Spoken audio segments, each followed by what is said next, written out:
Well, this is the week of both Freedom Day and May Day. Freedom Day on Wednesday and May Day this coming Sunday. It's an opportune time, I think, not to celebrate, but to reflect on the relationship between work, freedom, poverty and hunger. You see, I happen to think that without freedom from hunger, we have no freedom at all, not just for those who go hungry, but for everybody. We cannot claim to have real freedom unless we have freedom from hunger, freedom from poverty. And with no jobs, there is no pay. And with no pay, there is no income from which to buy virtually anything. And it was summed up this week really for me by the poultry industry, which provides an excellent example of what I'm talking about. I didn't know until this week, for example, that the main meat protein eaten by South Africans is chicken. 60%, in fact, of the meat protein consumed in South Africa up to 2014, the latest statistics, was in fact chicken.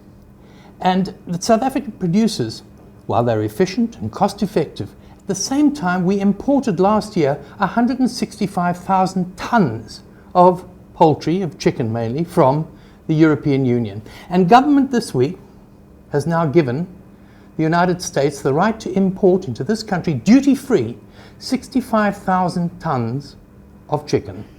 The poultry producers have pointed out that this is going to result in the loss of thousands of jobs. How many jobs have been lost before then? Who knows? We still have to check that. But at the same time, the retailers and the importers are saying, no, we're helping everyone by encouraging competition in terms of pricing and giving cheaper prices to consumers.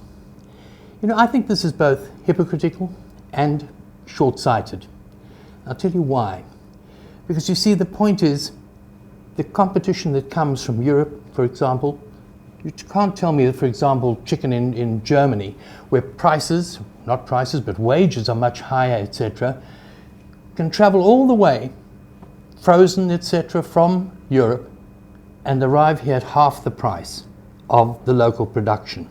It just doesn't make sense.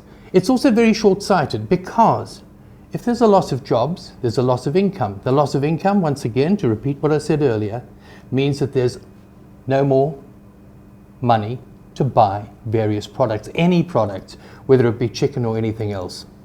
This is all especially pertinent this week because we've also had the latest statistics from the Statistician General about youth unemployment. These are shocking statistics and also frightening. We have a situation of millions of desperate, directionless, and angry unemployed youth. It's the most appalling waste of human potential.